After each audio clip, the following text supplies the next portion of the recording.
El asesino de la fe.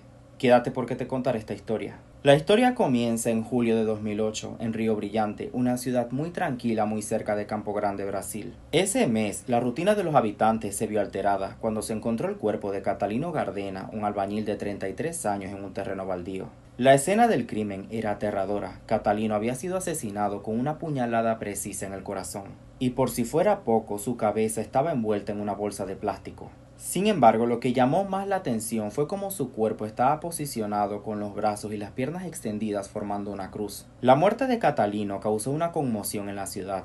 Era conocido como una persona tranquila, a pesar de sus dificultades con el alcoholismo. La policía inició una investigación, pero en ese momento no tenían pistas concretas sobre el sospechoso o sus motivaciones. Todo indicaba que podría tratarse de un caso aislado. Esto nos lleva a la segunda víctima. En agosto de ese mismo año ocurrió otro crimen muy similar al de Catalino. Ese caso hizo que la policía sospechara que estaban tratando con un asesino en serie. Esta vez la víctima fue Leticia Oliveira, una joven de 22 años que trabajaba como empleada en una gasolinera. Leticia fue encontrada en un cementerio sin ropa y acostada en una tumba. Pero nuevamente su cuerpo estaba posicionado con los brazos y las piernas extendidas formando una cruz. Antes de desaparecer, Leticia le había avisado a su familia que ella iba a salir con unos amigos. Sin embargo, después de eso no se supo nada de ella hasta que su cuerpo fue encontrado en el cementerio. La manera en la que las dos víctimas fueron dejadas en situaciones bastante impactantes dejaron a la ciudad en terror. Los habitantes comenzaron a evitar salir de noche, temiendo ser las víctimas de este misterioso asesino, al que terminaron llamando el maníaco de la cruz.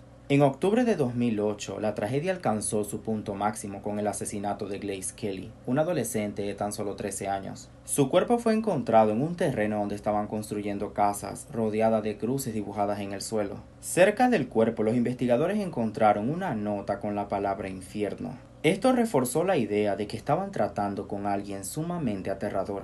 Grace era descrita como una niña alegre, pero con los típicos problemas de adolescencia. La joven había tenido contacto con las sustancias y este hecho fue señalado por el asesino como justificativo para su muerte. El hallazgo del cuerpo de la joven aumentó más el terror en la ciudad.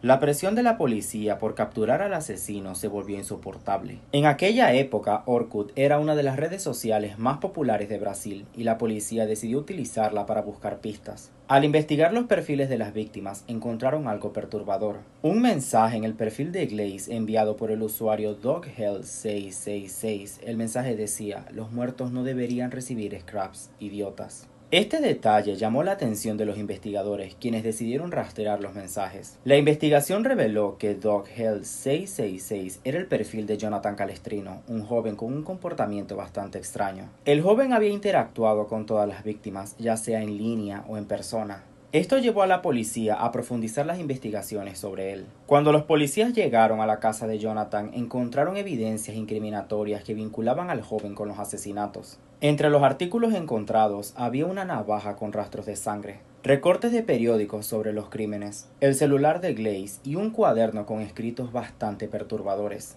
En sus anotaciones, Jonathan expresaba su odio hacia la religión y mencionaba la frase "muerte a los cristianos". En su habitación también había un póster del maníaco del parque, otro asesino famoso de Brasil. Ante todas esas pruebas, Jonathan confesó el crimen, reveló que eligió las víctimas basándose en sus creencias y comportamientos que según él no eran compatibles con los preceptos de Dios. Catalino fue asesinado por ser alcohólico y homosexual, Leticia por ser travesti y Grace por consumir sustancias. Jonathan creía que estaba cumpliendo una misión divina al cometer los asesinatos. A pesar de su macabra historia, una joven logró sobrevivir al ataque de Jonathan, Carla, de 17 años. La joven regresaba de un concierto cuando fue abordada por él. Jonathan la amenazó con un cuchillo y la llevó a un terreno baldío. Comenzó a interrogarla sobre su religión, sexualidad y otras cosas. Parecía usar las respuestas de las víctimas para saber si debían morir o vivir. Por suerte, Carla dio respuestas que satisfacieron a Jonathan.